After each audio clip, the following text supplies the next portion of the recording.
안녕하세요. 펌프레 목토파입니다. 구독과 좋아요, 알림 설정, 회원가입 부탁드리겠습니다. 은행 예치금 한 달 만에 32조 머니무브가 시작되면서 본격적으로 이제 자금의 흐름 방향이 바뀌기 시작했다. 반대급부로 지금 영등포에서는 거래량이 93.9% 줄었다. 이거 서로 다른 기사처럼 보이지만 똑같은 선상에 있는 기사라 볼 수가 있겠죠. 머니무브가 일어났다는 얘기는 결국 부동산 손절하고 대부분 다 금융시장으로 향하기 때문에 거래량은 당연히 90% 이상 뚝 떨어질 수밖에 없다. 거래량 지금 급감으로 이어지고 있고요. 그럼에도 불구하고 부동산 시장 장밋빛 전망 계속적으로 확대시키고 있습니다. 오른다, 오른다, 오른다. 들썩인다, 들썩인다, 들썩인다. 이렇게 근거 없는 워딩들이 왜 자꾸 이렇게 계속적으로 날아다니는지. 영등포가 93.9% 거래량 줄었으니까 당연히 거래량 11월 딸랑 한 건밖에 안 나오죠. 이렇게 거의 기하급수적으로 거래량이 확 줄어버리면 거래가 역시도 지금 호가로 집주인들이 끝까지 버티고 있다고 하지만 만유인력의 법칙에서 어긋나는 사과란 존재하지 않는다. 왜냐? 이건 뭐 가장 기본적인 물리법칙 아닙니까? 경제학에서도 마찬가지입니다. 거래량, 그러니까 매수 의지가 꺾이게 되면 당연히 거래가는 밑으로 떨어질 수밖에 없어요. 그런 힘을 기본적인 물리력 플러스 경제 부분에서의 매수, 매입, 그리고 뭔가 수요 자체가 굉장히 쭈그러들 수밖에 없는 수순에 와 있다면 결국에 가서는 거래가는 박살나게 되어 있습니다. 이게 가장 기본적인 원칙인데 우리나라 부동산은 이런 기본적인 원칙을 다 개무시하죠. 왜? 기대 심리가 팩트를 더 앞선다고 생각하고 있기 때문에. 그러니까 뭐 꿈과 환상의 나라를 지금 계속해서 표현하고 있는 건데 이거 참 위험하다 말을 할 수가 있고요. 지금 오늘 코스피가 3.55% 내려앉았습니다. 어제 나스닥이 뭐 무진장하게 떨어졌죠. 기술주 위주로 거품론 위기 확산이 계속적으로 가중되면서 셧다운이 해제되는 그런 어떤 아주 호재가 터졌음에도 불구하고 거의 2% 이상이 빠졌습니다. 이런 역풍을 고스란히 코스피가 맞게 됐고 결국 오늘 뭐 3% 이상 빠지는 모습을 보여주고 있지만 개인이 무려 2조 6천억을 사들이고 있습니다. 외국인이 2조 이상 매도를 쳐도 개인이 이걸 방어를 하고 있다는 얘기예요. 그러니까 지금 4,000p, 4자가 떨어지질 않죠. 이게 지금 금융시장의 가장 부동산과의 차이점이라고 말씀을 드릴 수가 있어요. 그러니까 사줄 사람이 이렇게 많다. 시장 자체가 굉장히 3% 이상 빠지는 엄청난 조정장이 찾아온 것 같아 보이지만 결국에 가서는 자금이 계속적으로 금융시장 쪽으로 흘러오고 있기 때문에 이게 커버가 된다는 얘기죠. 오늘 SK하이닉스가 무려 7% 이상 빠졌습니다. 56만 원 하고 있는데 좀 61, 2만 원까지 가지 않았습니까? 이렇게 큰 조정장이 왔음에도 불구하고 개인들은 그럼에도 불구하고 2조 6천억 이상 사들이고 있다. 결국 초반에 말씀드린 대로 머니무브 현상이 만들어낸 아주 기이한 현상, 또 앞으로 주식시장을 더 떠받들 수 있는 백업 현상이 될 수가 있겠죠. 반대로 아파트는 매수 심리 10분의 1 수준. 왜? 자금이 돌지 않기 때문에. 전방위적인 부동산 규제 때문에 대출 이제 25억 이상은 2억밖에 안 납니다. 1주택자는 빵원입니다. 전세대출 DSR 적용되죠. 스트레스 DSR 1.5% 가상금리 붙습니다. 이렇기 때문에 전반적으로 부동산 시장은 완전히 돈이 얼어붙었어요. 그래서 이렇게 이 주가가 완전히 뚝 떨어질 수밖에 없는 조정장이 찾아올 것 같지만 어느 정도 지지대를 지금 굳히고 있다. 왜냐? 사람들이 사주고 있기 때문에 2조 이상을. 그죠? 돈이 흘러가고 있기 때문에 급격하게 와르르 무너지지 않을 수 있는 그런 견고한 스탯을 쌓아가고 있다. 근데 부동산 시장 보십시오. 지금 373건이 그치고 있어요. 11월 달. 아니, 거래량이 1,000만 인구가 살고 있는 서울에서 딸랑 300건. 이건 무슨 뭐 동네 부동산 거래량도 아니고 300건으로 줄었다는 건 거의 경악할 만한 수준입니다. 근데 이 자체를 굉장히 무시하는 어떤 이 방향으로 흘러가고 있기 때문에 이게 문제라는 얘기예요. 결국 부동산 시장에서는 어쨌거나 저쨌거나 지금 증시에서 단기적 어떤 조정세 하나를 놓고 보더라도 굉장한 어떤 공포감에 휩싸여 있는 그런 경우가 많은데 부동산 시장은 이걸 전반적으로 다 무시하고 있다는 것 자체가 더 큰 공포일 수가 있다. 지금 금 시장도 굉장히 좋았습니다. 어제까지. 근데 같이 떨어지고 있죠. 그러니까 모든 자산 가격, 그러니까 증시와 금과 가상화폐까지 everything 랠리를 거듭해 왔었는데 같이 떨어지는 겁니다. 비트코인도 지금 1억 4천, 1억 5천 깨져버렸네. 그죠? 증시와 금과 그리고 가상화폐 같이 가고 있습니다. Everything Rally라는 이 신조어를 만들어낼 정도로 주식, 금, 비트코인 새로운 어떤 금융자산의 지형도를 만들어내는 그런 어떤 입지들을 갖고 있는 곳들이죠. 전방이 자산 상승 현상을 보였었는데 여기 이제 약간의 조정장이 찾아왔기 때문에 이후에 뭐 더욱더 탄탄하게 우상향으로 갈 가능성 높겠고 여기서 소외된 게 지금 한국 아파트입니다. 왜 한국이라는 말이 붙느냐? 일단 미국도 조정장을 겪었어요. 엄청난 부동산 거품 겪었었습니다. 2008년에. 그리고 일본도 1990년대 겪었죠. 중국도 5년 전에 겪었습니다. 헝다, BV위안 등등 해서 중국의 공룡과 같은 재벌, 부동산 재벌들이 그냥 와르르 무너지는 어떤 경험을 했기 때문에 기본적으로 부동산에 대한 공포가 굉장히 큽니다. 근데 한국이 이게 없어.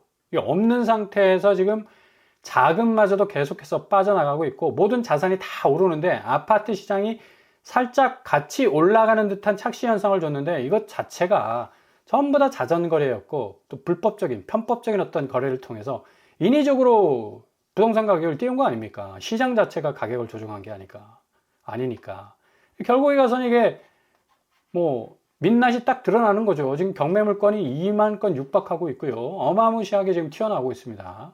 이 경매라는 건 결국 자금 경색 때문에 일어나는 일이죠. 개인은 대출금을 못 갚아. 그래서 한 달, 두 달, 석 달 딱 지나면 3 스트라이크 아웃 제도로 바로 경매로 넘어가게 됩니다. 이자만 갚다가 결국 집까지 날아가게 되는 현상이 일어나는데 10월 가계대출이 4조 8천억 정도 폭증을 했어요. 한 5조 정도 폭증을 했습니다. 다시.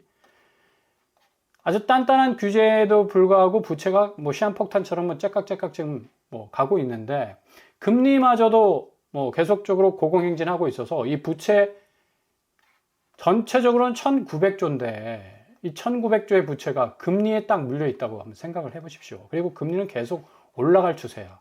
이러면 결국에 가서는 연체율은 급증하고 집은 그냥 한순간에 증발돼 버리는 그냥 완전히 그냥 경매 시장으로 하이패스 그 구간을 달리는 그런 현상들이 일어날 수밖에 없다는 얘기입니다. 2025년 1월만 해도 지금 6%에 육박했습니다. 근데 지금 뭐 거의 가상금리 붙이면 6, 7% 됩니다. 그리고 한은도 11월 27일 확정입니다. 금리 동결 가능성 뭐 거의 100%라고 보면 되죠. 왜? 환율 변동성이 너무 크고 집값 추이가 뭐 아직도 들썩거린다는 얘기도 나오고 미국 국채 시장 계속해서 국채 금리 지금 올라가고 있고요. 국채 10년물이 4.1을 지금 찍고 있어요. 이 증시가 좀 상당히 좀 이 변동성을 많이 보이고 있기 때문에 국채 금리도 같이 지금 따라 올라가고 있는 그런 상황입니다.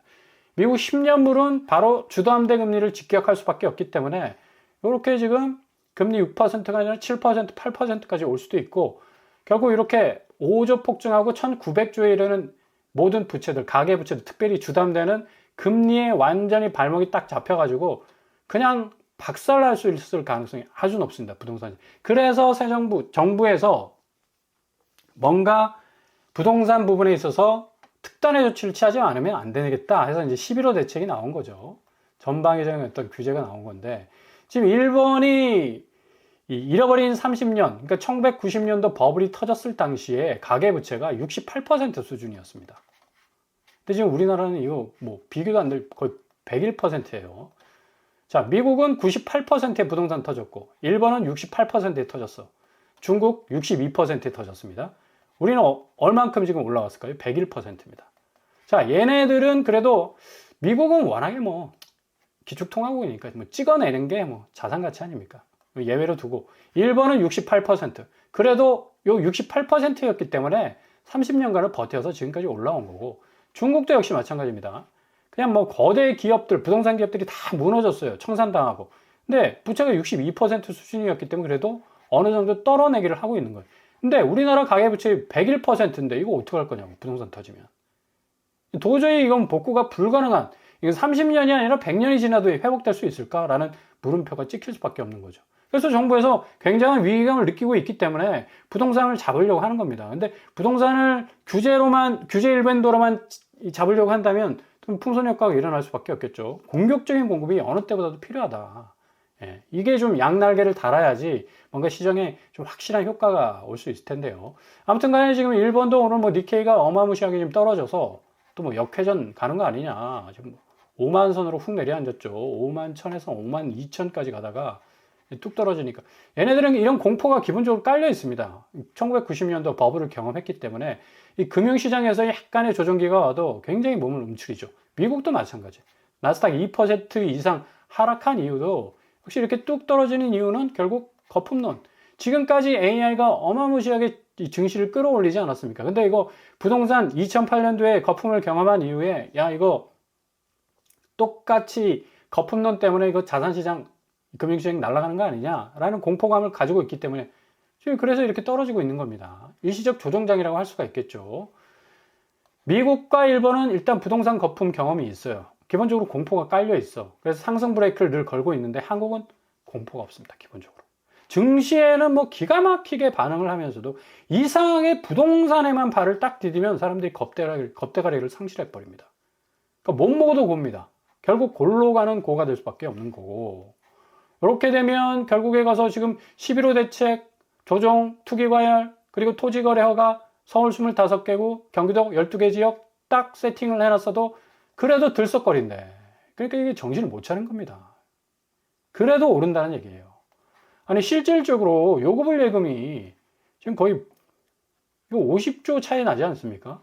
예금을 다 빼가지고 지금 금융시장 쪽으로 옮기고 있어요. 부동산으로 갈 그런 대기 자금들이었죠. 이제 말머리를 완전히 돌렸다니까. 증시로 다 유입되고 예탁금이 무려 80조를 지금 찍고 있는데 이게 다 부동산 시장으로 흘러 들어갈 수 있었던 이 잠재적 자금들 아닙니까? 근데 이게 기본적으로 부동산 시장에 아파트 가치를 좀 들어올릴 수 있는 뜨겁게 할 수 있는 밑불이 될 수가 있었는데 이제 뭐 싹 등을 돌려버렸는데 지금 금융시장 난리 났죠. 이렇게 이제 은행에서 돈 빠져나오니까 시중은행도 아이고 예금 금리 좀 더 올려가지고 돈을 더 파킹 시켜야 되겠다. 3%대도 지금 뜨고 있고요. 금융시장이 지금 난립니다. 2% 초반에 머물 때 예금 금리가 다시 오름세를 보이고 있고 시중은행들 자금이 급격하게 빠져나가면 어쨌거나 근데 시중은행은 뭐 왼쪽 주머니 오른쪽 주머니 따로 차고 있지 않습니까? 오른쪽 주머니는 일단 뭐 예대 마진 그리고 왼쪽 주머니 뭡니까? 증시 다 계열사 거느리고 있잖아. 증시가 호황이니까 뭐 이 사람들 걱정할 필요는 없고 카카오뱅크 같은 경우는 뭐 정기예금을 최대 0.15% 올려서 2.85 정도인데 이제 3%까지 가고 있습니다. 이런 식으로 지금 금융시장 쪽으로 계속 자금이 몰려갈 수밖에 없는 그런 어떤 상황이 벌어지고 있고요. 시티은행에서는 코스피를 목표치를 상향을 해서 5,500선으로 지금 딱 세팅을 해놨어요. 지금 4,100선인데 오늘 한 3% 정도 빠져 있고요. 뭐 건강한 조정기라고 볼 수가 있어요. 아무튼 간에 이렇게 지금 금융시장 쪽으로 모든 자금은 지금 완전히 피사의 사탑처럼 싹 기울어져 가고 있다. 근데 지금 환율 때문에 이 변동성 때문에 뭐 여러 가지 영향이 있을 수는 있겠지만 증시는 아마 거의 마이웨이를 갈 가능성이 높겠고 아파트 부분은 환율 때문에 고스란히 영향을 받을 가능성이 높죠. 들썩이는 수입물가 높아지면 결국 피부로 와닿는 생활물가 자체가 올라갈 수밖에 없죠. 2.2%는 올랐습니다. 오늘 한국은행 발표를 했는데 수출물가 4.5, 수입물가 0.5% 상승 추이에 있어요. 한국은행이 제일 싫어하죠. 물가 올라가는 거. 그래서 기준금리 동결할 가능성 거의 100%라고 보시면 됩니다. 11월 27일 유일하게 기준금리 인하하고 12월에는 그냥 동결로 갈 것이다라는 예상을 했는데 KDI까지도 이제 동결해야 된다. 이거 큰일 난다. 이창용 총재도 역시 방향전환이라는 워딩 뭐 드러내지 않았습니까? 금리 인상할 수 있다. 이거 데이터 자체에 어떤 방향으로 가느냐에 따라서 이게 금리의 향방성이 정해질 수가 있다라는 또 어찌 보면 시장의 뭐랄까 집값이나 여러모로 좀 들썩거리는 부분들을 좀 제어할 수 있는 구두성 어떤 이 브레이크라고 볼 수가 있는데 이런 얘기까지 나왔다는 거는 앞으로 금리 상황은 그닥 만만치가 않을 겁니다. 영끌하신 분들 같은 경우는 뭐 매일 밤이 괴로울 거예요. 아니 매달이 괴로울 겁니다. 계속적으로 금리 자체가 차곡차곡 쌓여가고 있으니까. 그리고 집값 부분은 지금 뭐 들썩거린다고 하는데 아니 우리 구독자들 분들 되시는 분들께서 상승 아파트 좀 소개해 달래요. 아니 상승하는 아파트가 있어야 소개를 해드리죠. 그죠? 일주일 전 대비를 보시더라도 레미안 강남 힐스 40평대 23억 8천만 원 거의 비슷합니다. 테라펠리츠 송파 역시도 그렇고 송파 더 플래티넘 여기 마이너스 1천만 원이에요. 목동 신시가지 마이너스 2천만 원. 거의 5단지 마이너스 1억. 조금씩 빠지고 거의 그냥 보합세 유지하는 그 수준밖에 지금 안 나오고 있습니다. 실질적으로 계속 언론에서나 뭐 방송에서나 펌프질을 하고 있는 건데 기대심, 그러니까 호가세를 반영해 가지고 지금 오르고 있다고 지금 얘기를 하고 있는 것 자체가 이게 넌센스란 얘기죠. 실질적으로 이 마포구는 지금 10월 17일 7억 5천 하락하고 있고요. 합정 메세나폴리스 3억 7천 하락하고 있어요. 양천구 단기간에 얼마나 많이 올랐습니까? 4억 하락하고 있고 센트럴 아이파크 역시도 2억 5천 하락하고 있습니다. 과천도 단기간에 얼마나 많이 올랐던 거예요. 그리고 여기 집값이 절대로 안 떨어지는 곳이었습니다. 근데 지금 14%, 9%, 13% 움직이고 있지 않습니까? 과천자에 3억 8천, 주공 10단지 3억 5천, 레미안슈르 2.6. 결국 여기도 뭐 거래량이 그닥 많은 곳이 아니었지만 이렇게 하락 거래 자체가 나온다는 게 단기적 상승률이 높았던 곳에서는 굉장히 의미가 있는 거고, 성남시 분당구 역시도 지금 6억 3천 하락하고 있고요. 장안타운 역시도 5억 6천, 판교 퍼스트 여기도 4억 6천 하락하고 있습니다. 41%나 빠졌네. 아무튼 간에 분당 쪽도 집값이 뭐 계속적으로 오른다라는 오름세의 어떤 정점을 찍고 있었던 곳인데, 뭐 거래량 싹 사라지고 난 이후에 급매로 나온 건수들은 굉장히 하락세를 유지하고 있다. 강서구 역시 4억 8천, 강변 3다지 3억 9천, 부영 3억 4천, 마곡 엠벨리 3억 4천 정도 하락하고 있습니다. 강서 쪽도 이 마곡을 중심으로 해서 굉장히 아파트 상승세가 높았던 곳임에도 불구하고 이렇게 하락 거래가 나오고 있다는 얘기입니다. 그리고 노원구 가장 회전율이 높은 곳 아닙니까? 근데 거의 이제 10억대 이하로 내려오고 있어요. 뭐 대형 평수도 소형 평수도 마찬가지로 3억 7천, 3억 6천, 3억 6천 정도 하락을 하고 있습니다. 자, 여러분들이 오해하지 말아야 될 게 실질적으로, 자, 그럼 내가 이거 아파트 값이 확실히 떨어졌나 하고 부동산 문을 두드리면 이 부동산 사장님들은 절대로 하락거래 얘기하지 않습니다. 오히려 올랐다고 얘기를 합니다. 자, 내가 사장이라고 한번 역지사지로 한번 생각을 한번 해보십시오.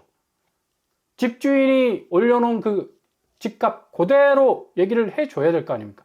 그냥 깎아서 후려쳐서 얘기하면 큰일 납니다. 매물 뺏겨요. 그렇기 때문에 계속해서 올려치는 가격대로 그냥 발품 사서 아이 쇼핑하는 사람들에게 그렇게 던져주는 겁니다. 가격들을. 그런데 그 얘기만 딱 듣고 아이고 뭐 서울 아파트 그냥 오히려 올랐다고 그러네? 아니란 얘기예요.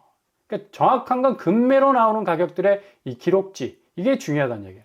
서대문구 2억 7천, 인왕산 현대 2억 7천, DMC 레미안 클라시스 2억 5천 하락하고 있고요.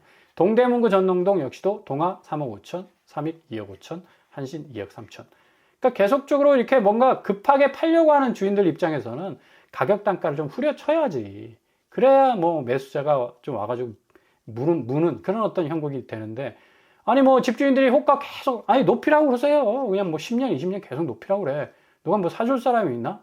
아니 팔지 못하는 그 상품은 쓰레기에 불과합니다. 콘크리트 더미에 불과해요. 누가 이기나 관망하시면서 조심스럽게 계속 인내하시면서 기다리신다면 결국 승자는 무주택자의 손을 들어주는, 뭐 그것도 아주 단기간 안에 그런 현실들이 여러분 눈앞에 벌어지게 될 겁니다. 잘 지켜보실 수 있길 바랍니다.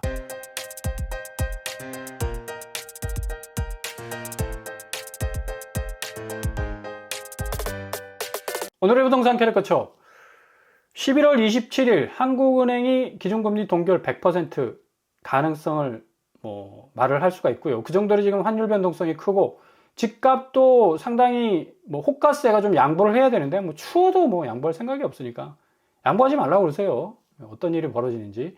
집값 자체가 굉장히 단기간 안에 출렁거릴 가능성이 높습니다. 그러니까 잘 지켜보시고 정말 저점에 들어갈 수 있는 허들 잘 맞춰서 넘어가신다면 좋은 기회 발견하실 수 있을 겁니다. 오늘도 응원합니다. 항상 여러분의 길이 꽃길만 되실 수 있길 바랍니다. 오빠 브라먹기빵 마치겠습니다. 구독과 좋아요 부탁드립니다. 감사합니다.